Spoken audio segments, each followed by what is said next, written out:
તો આ તરફ ખેરાલુમાં બનેલા નવીન આરસીસી રોડમાં ભ્રષ્ટાચારનો આક્ષેપ, જેમાં શીત કેન્દ્રથી દેસાઈવાડા તરફના રોડના કોન્ક્રીટ ઉખડી ગયું છે। તેમાં અંદાજે 5 મહિના અગાઉ આ નવીન રોડનું નિર્માણ કરાયું છે। અંદાજે 57 લાખમાં બનાવેલ આરસીસી રોડમાં ડામર, કપચી તેમજ જે કાચો માલ છે તે નીકળી ગયો છે। નવીન રોડમાં ગુણવત્તાના અભાવે કપચી નીકળી ગઈ છે। કોન્ટ્રાક્ટ પાલિકાના સભ્યો અને મળતિયા પાસે હોવાના આક્ષેપ લાગ્યા હતા। 5 મહિના સુધી કામ કર્યું અને માત્ર 1 મહિનામાં જે કાચો માલ છે તે બહાર આવી ગયો।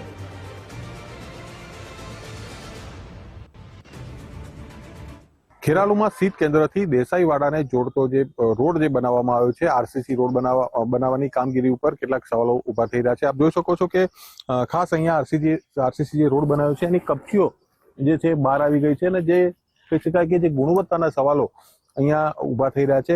આ રોડ બનાવવામાં લગભગ 7-1 મહિનાનો સમય થયો અને ત્યાં સુધી આ વાહન વ્યવહાર અને ખેતરમાં આવવા જવા વાળા લોકોને તકલીફ પડી। લોકોને એમ હતું કે 7-1 મહિનામાં રોડ બને છે તો સારો બનશે, પણ રોડ બનાવે અત્યારે 4-1 મહિના થયા છે અને 58 લાખનો રોડ અત્યારે તમે હાલત જોઈ શકો છો કે અંદર સિમેન્ટનો કોઈ ઉપયોગ જ થયો નથી।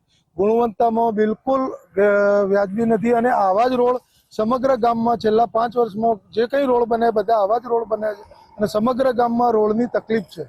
બિલકુલ હલકી કક્ષાનો રોડ બનાવ્યો છે।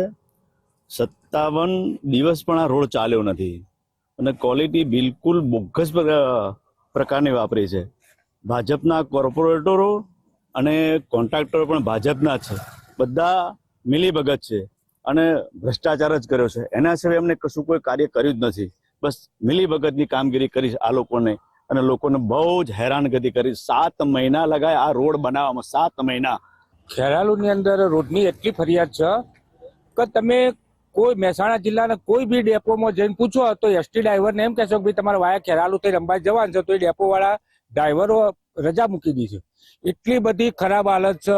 છેલ્લા હું જોઉં છું તો 3 મહિનાથી અંદર તો ગાડી એસટી ડેપોમાં ગાડી જઈ નહીં શકતી। મુસાફરો હાઈવે ઉપર રખડે છે, ગમે ત્યારે રાતે ઉતરી રિક્ષાઓવાળા બેફામ લૂંટફાંટો કરે છે।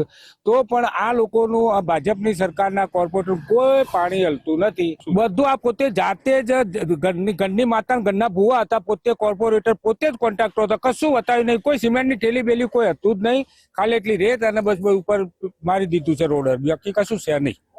સ્થાનિકો કે જે જણાઈ રહ્યા છે કે ઘરની માતા અને ઘરના ભૂવા આ શબ્દનો ઉપયોગ ખાસ કરવામાં આવ્યો છે। એનું કારણ મુખ્ય એ છે કે ખાસ આ જે નગરપાલિકા હસ્તકનો રોડ છે ને એ કહી શકાય કે જે કોન્ટ્રાક્ટર જે છે એ પણ ખાસ નગરપાલિકાના જ કોન્ટ્રાક્ટર હોવાનું ખાસ જે છે આક્ષેપ થઈ રહ્યો છે અને રોડની ગુણવત્તા ઉપર સવાલો ઉભા થઈ રહ્યા છે। મુકેશ સોશી, ગુજરાત ફર્સ્ટ, મહેસાણા।